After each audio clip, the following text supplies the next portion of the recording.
Good evening, people. How are we all today? Whoa, what an absolute scorcher of the day. I hope everybody was able to manage the heat and be safe. I'm just going on a really quick, maybe 1 hour.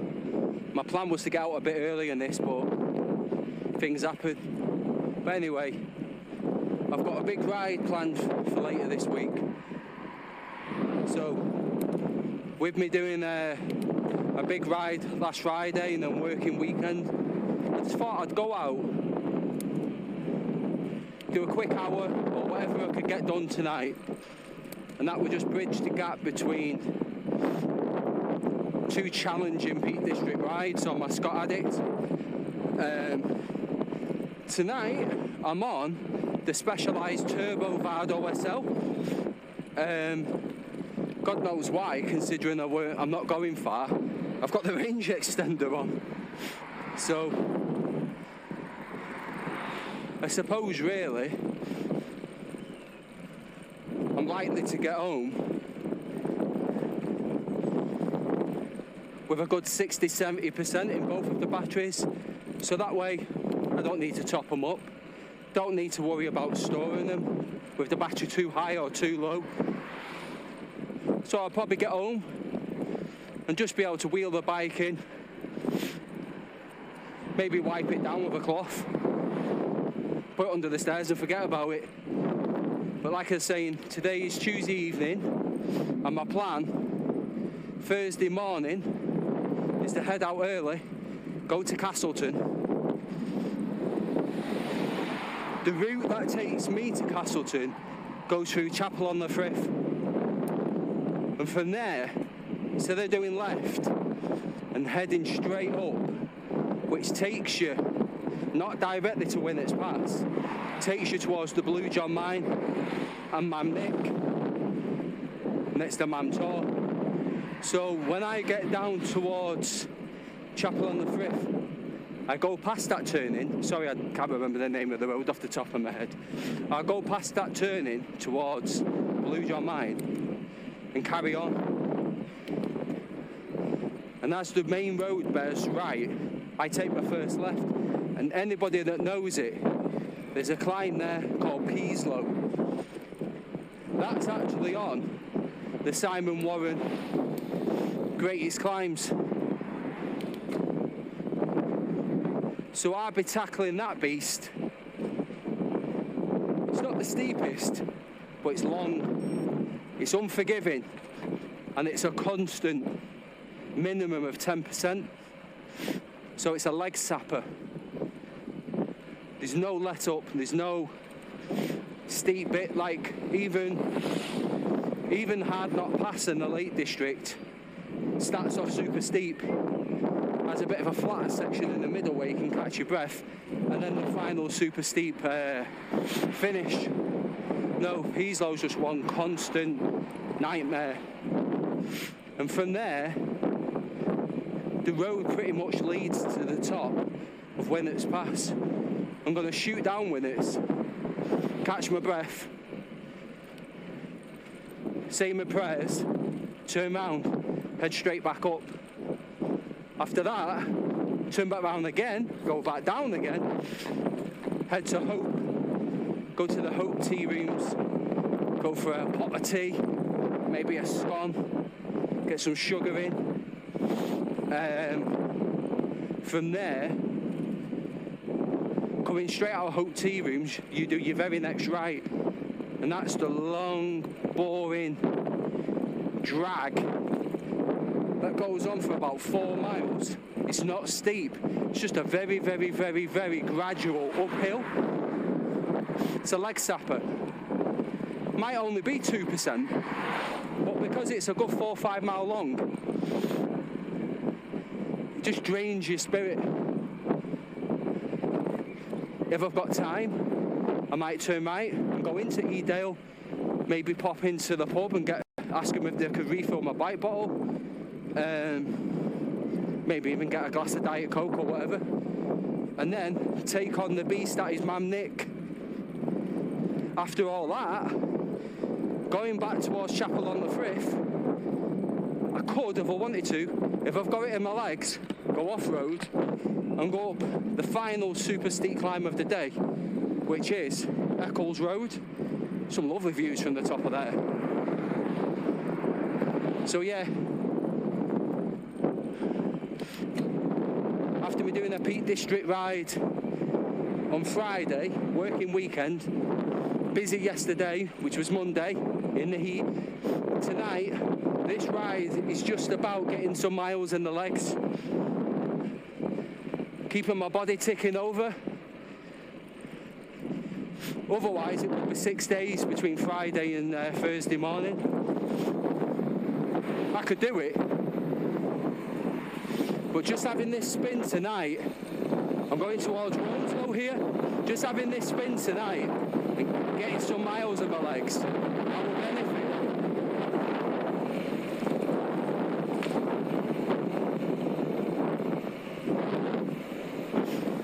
It keeps my body ticking over, keeps my legs active, keeps my muscles primed.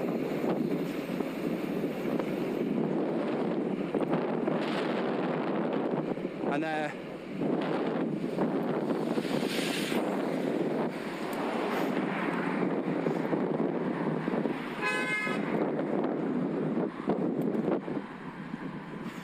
shocking, absolutely shocking. I don't even know what to say. Just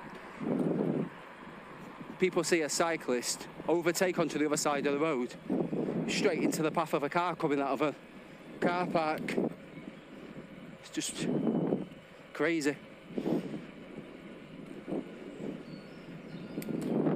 I can understand now why people prefer to cycle off-road.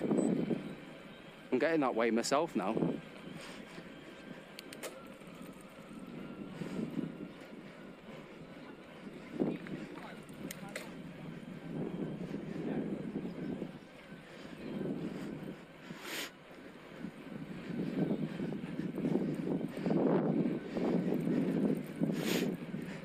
See that then?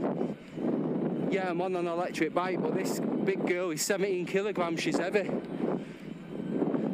So what was good then is I got out of the saddle and gave it a little smash up. Not enough to completely fatigue my legs.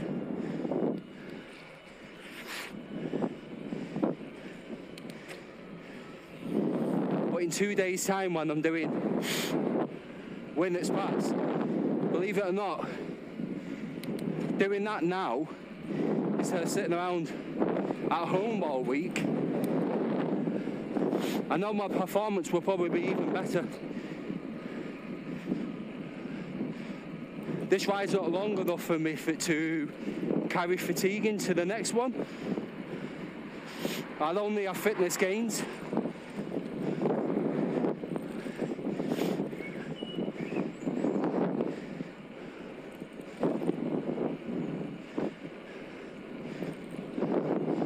Might actually tell me how many watts I put going up that climb there. No, it don't.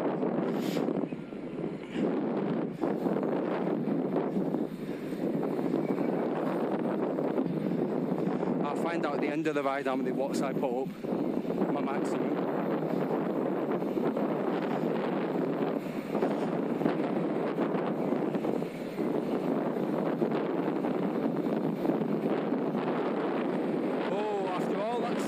Last 2 days, this is lovely and cool and refreshing.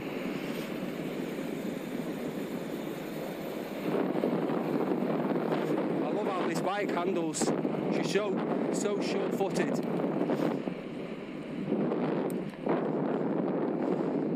She might be a heavy bike, but I've still finished rides in the past averaging 16 miles an hour.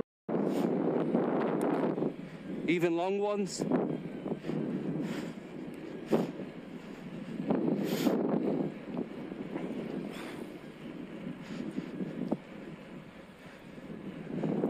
So I'm out of saddle again, cranking up the thighs. Oh, I can feel that burn. My eye.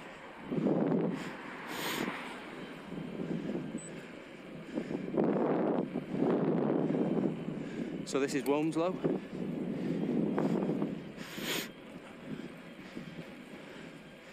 I'm gonna head back towards the other side of Manchester Airport and then back home. Might only be 15, 16 miles, but I'd rather have them in the legs than none.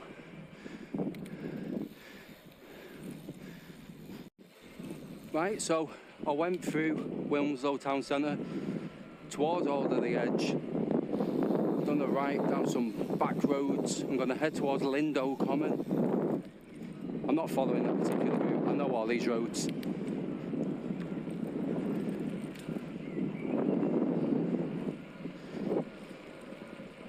I stopped to have a swig, and you think to yourself, and it is, it's lovely and cool when you're moving.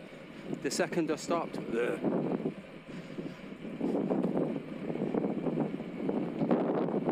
I felt sweaty again, gross.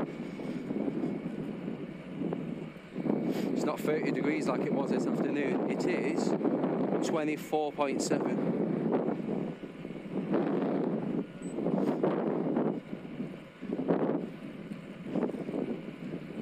It's not a long ride, I'm not going to do loads of individual shorter videos. I'm just going to let this run now. I'm going to go towards the Honeybee, go down the hill through the airport tunnels.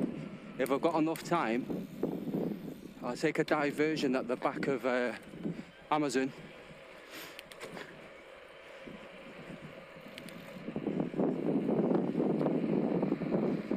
And then from there head home.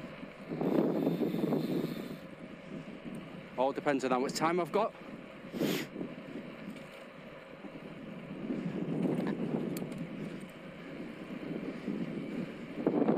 Definitely don't think I'll be using much battery off this bike anyway, because even though she's heavy, I'm a road cyclist at the end of the day. So put me on a flat road and I can still get this bike up to 17, 18 miles an hour. And the motor just cuts out. But wow, do you feel it on your thighs? Not as bad as she used to be. Now I've put RideNow TPU tubes. The wheels just spin up so much faster and it feels a little bit easier to maintain your speed. So the motor's just cut out now. I'm doing 70 miles an hour. I'm actually going slightly uphill. But this takes good fitness.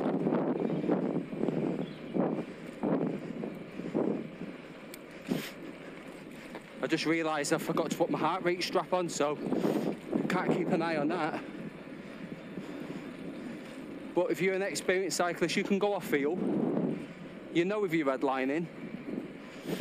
You know if you're able to maintain the current effort for the duration of the ride that you've got planned. All comes with experience. Also, I'm finding this strange looking over my shoulder every few seconds or whenever I'm pulling out from the side of the road, because normally I have the Garmin Varia, the radar. So my bike computer shows me little dots on the right hand side, shows me if I've got cars following me, how close they are. So I only have to look at my bike computer usually, and it basically gives me a mini map of the road behind me. It could show me, for instance, 2 cars and they're approaching at speed.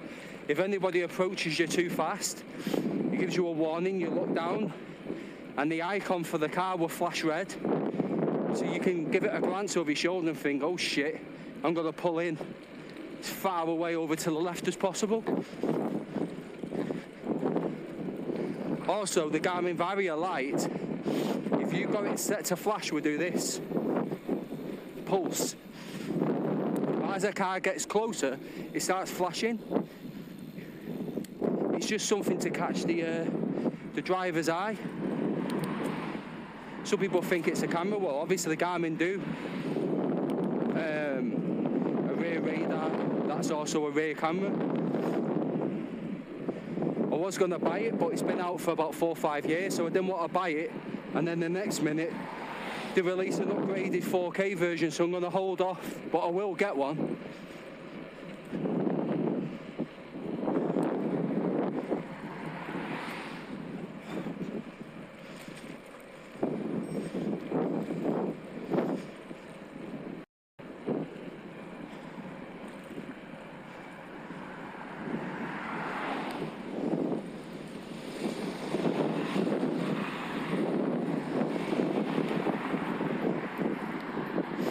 Blooming heck, I'm whizzing along here. For a hybrid into a headwind, I'm doing 17 miles an hour here.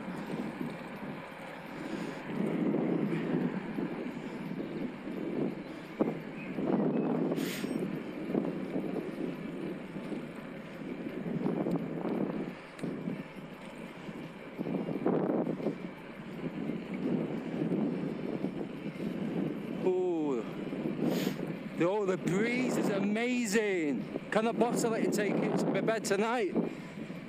Oh, what a breeze.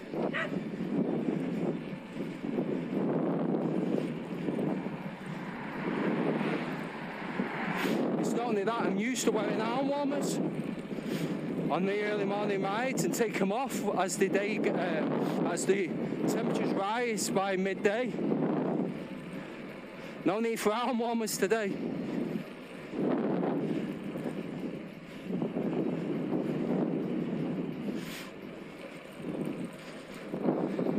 I can't believe how much speed I'm taking into this. 17.5 miles an hour, no electrical assist. But one thing I do know, I am putting out a fair amount of push on these pedals, mainly because I know, one, we need to go to the supermarket, and two, with it not being a long ride, I want to give it the beans. Hey, I'm off-road, people. Such a nice change from riding a road bike, all tucked in and zooming in 20 miles an hour plus on the flat roads. You get a different perspective from a hybrid, you're more upright, you've got more to look at. I should ride this bike more often. Especially considering it's got a 320 watt internal battery, watt-hour battery. And I've also, as I said earlier, got the range extender attached as well. So what's that, 480 watts?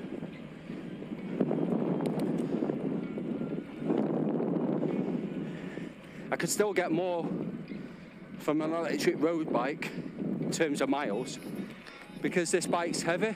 It's not all about how many watt hours you've got. It's also about the weight of the bike. Is it aero? The width of the tyres? Yeah, I get a fair distance on this bike. I could take it on a 60-mile super hilly Peak District ride, no problem. Where you use the battery more is on the flat road, because it takes a lot of effort on a long ride to keep this bike at 70 miles an hour where you don't get any assistance. So all the time you're spending in eco, even though it's only level 1, it does drain the battery. She's a heavy bike. With the range extender, she's 17 kilograms. I'm a Scott addict.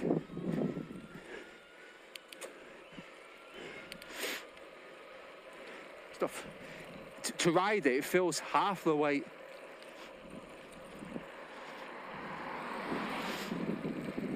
My word. I've gone from Wilmslow to near the airport tunnels. 7 minutes have passed. I've been absolutely zooming. And talking about zooming, should we get some speed going?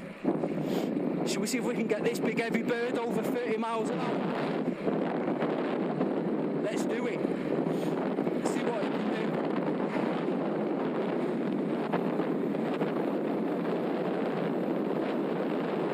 There we go, 30, 31, 32, 33, 34, nearly 35. My word. 34.9 miles an hour on this big girl. You're not a big girl, are you? You're you're slightly big boned. She's not a big girl.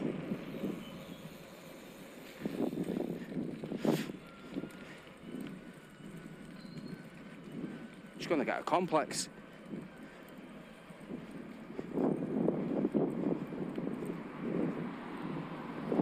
One thing she is, she's extremely comfortable to ride.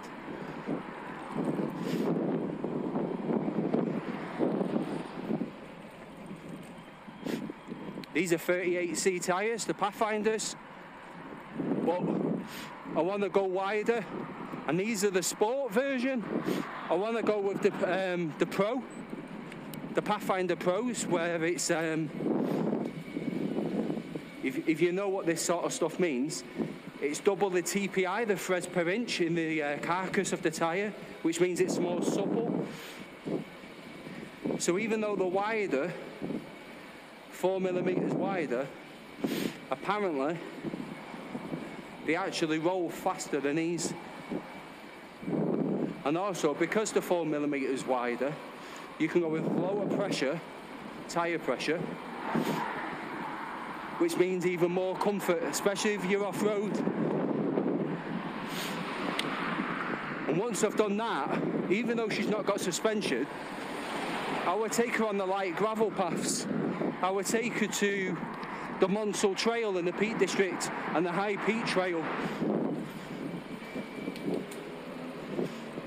and be able to film different content compared to my usual high-speed road bike riding.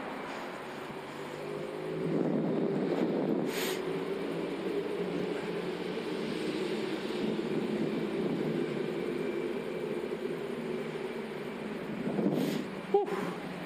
I'm going to stop in a sec and have a swig. My mouth's getting dry. I've also got some sweeties in my back pocket, some sugar-free mints.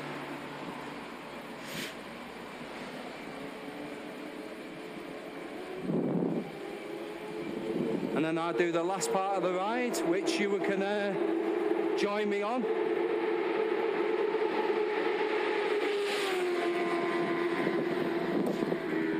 Do you think they're going to be get the KOMs on Strava? Speed of that bike then. Wow, wow, wow. Anyway, see you in a minute.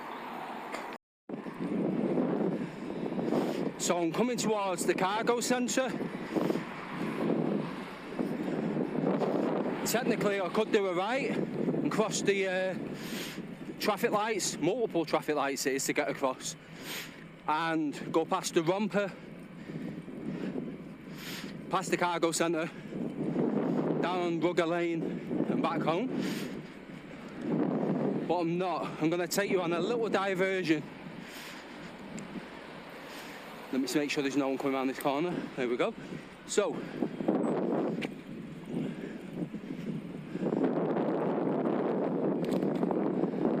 I'm nearly 12 miles in. I've lost 1 bar out of 15. 1 bar of battery because I'm just too fast to need the battery. And there's no real hills. But getting close to home, I might have to whack the assistance up because I can't store the bike nearly full. What am I supposed to do? Ride slow when it's natural for me to push at these speeds. Now I'm doing 19 miles an hour here.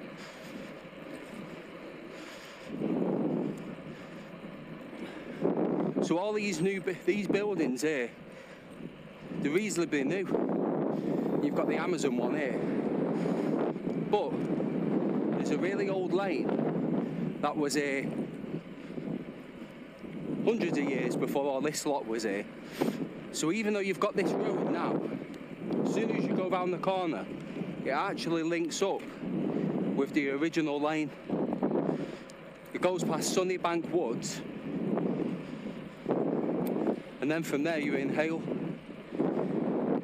So here we go. So we're just at the back of Manchester Airport. So all this is new. All came with all this nonsense. All this was farms. I used to cut across it as a kid when we'd been up to no good, crossing fields. But now this is the old lane. It'll stop being smooth in a minute. So now we're on the old lane. This was already here a long, long time before all that lot was built.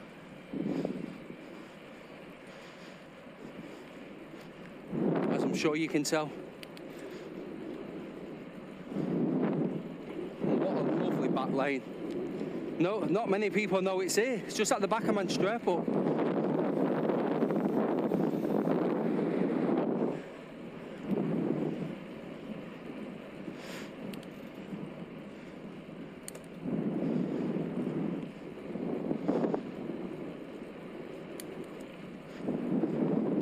Beautiful homes. Right now we shoot up a little bit so I can hear the motor kick in. Now I've actually got some electrical assist.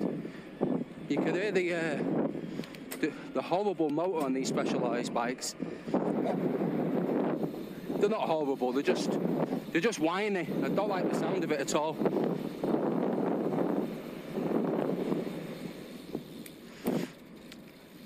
I could see the headlights coming around the corner.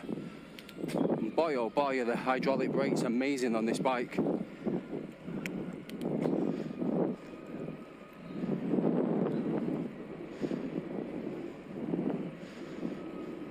We're about to cut over the M56.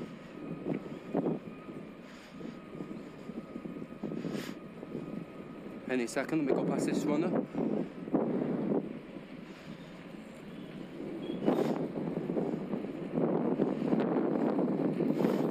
Garmin's got in nighttime mode. Nearly 13 miles in. Bloody hell, my average speed is good.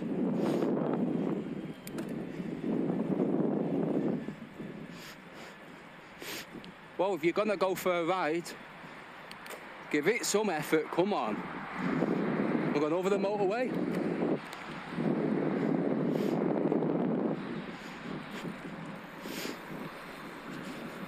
Used to come here as a teenager.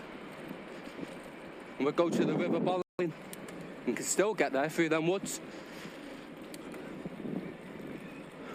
We'll go for a dip, go for a swim, jump out of trees, and then ring each other the next day to see who had not food poisoning, but who had diarrhea and vomiting, which was usually all of us. Don't know if that river's any less polluted as it was in the back in the early 90s, but I'm not sure if I'd want to find out, to be honest with you. We thought it was hilarious as kids. Have you got the shits? Yeah, I've got the shits. You got a day off school? Yeah, I've got a day off school. Buzzing.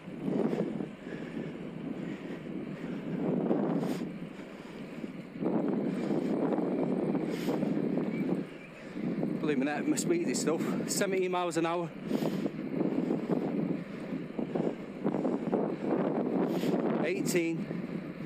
I'll be up to 19 miles an hour in a sec. Come on, let's just put a tiny bit more effort. There we go, 19 and a half, 20 miles an hour.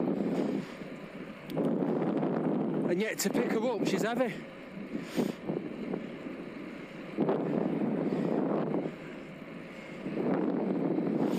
Like I said, I've not got my heart rate monitor on. But I can tell, even with me speaking now, my heart rate's up. Not super high, maybe 155, 160. This is what I need 2 days before a difficult ride. Not rest. Rest is for the wicked.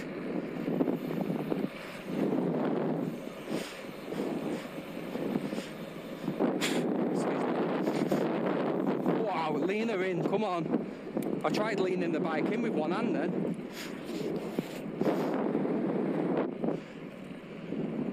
Hale Chapel.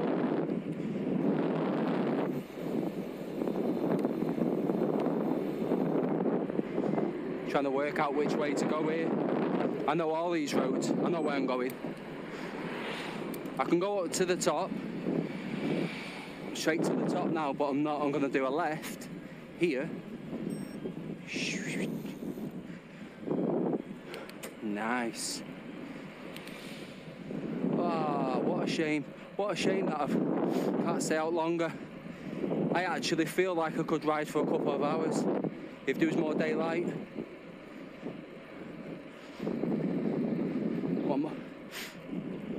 I'll probably on 16 miles when I go home.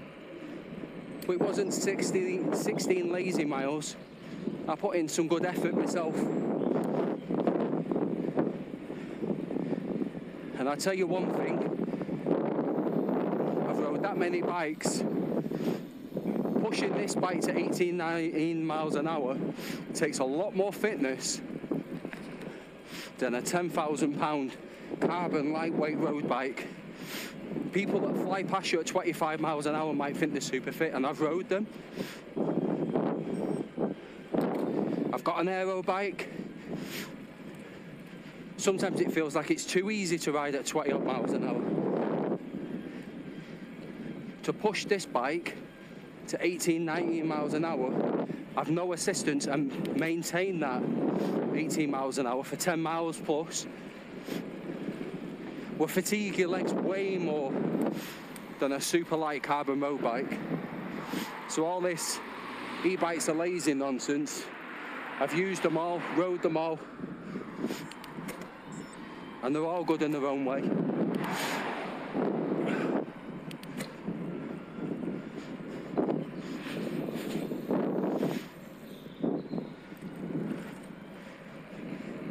Yeah, you could lazy pedal this bike if you want. 5 strokes of the pedal around that corner, I was already going too fast for the bike to assist me legally. Straight over to 17, 18.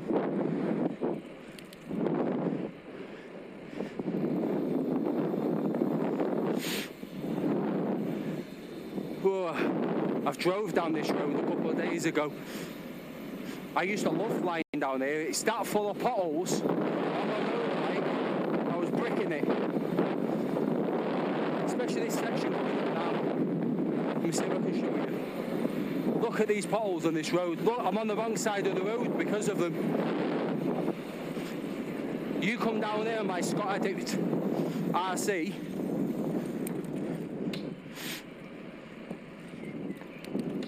On thinner tyres, lightweight frame.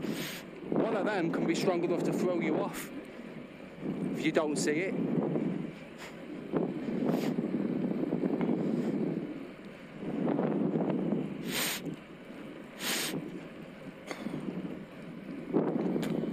Excuse me.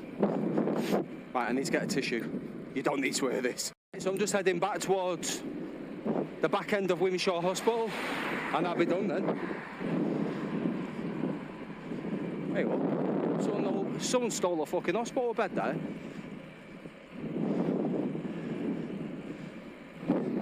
It's usually teaspoons and cups that go missing.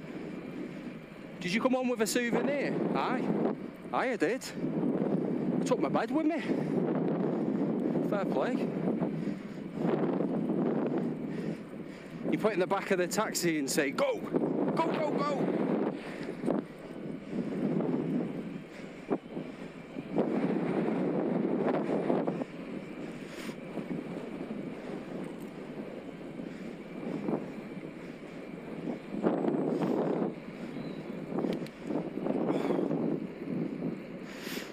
Whoa.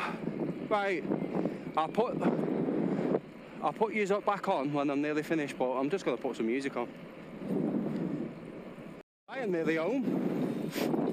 Just coming towards the back of Wilmslow Hospital. I'm in Hale Barns. I'm just coming out of Trafford now.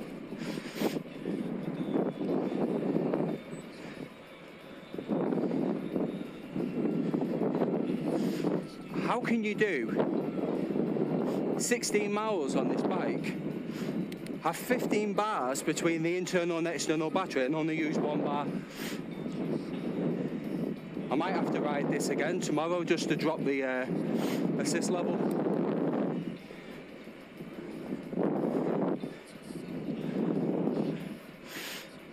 So yeah, only a short one tonight. The moon's out, the sun's pretty much down. and there was nothing special to see. So if you've watched tonight's video, thank you, and please leave a like, comment, and watch out for Winnats Pass in a couple of days. Probably gonna be the hardest climb I've ever done, but I get up, even if I have to push it. Nah, I get up. So please join me again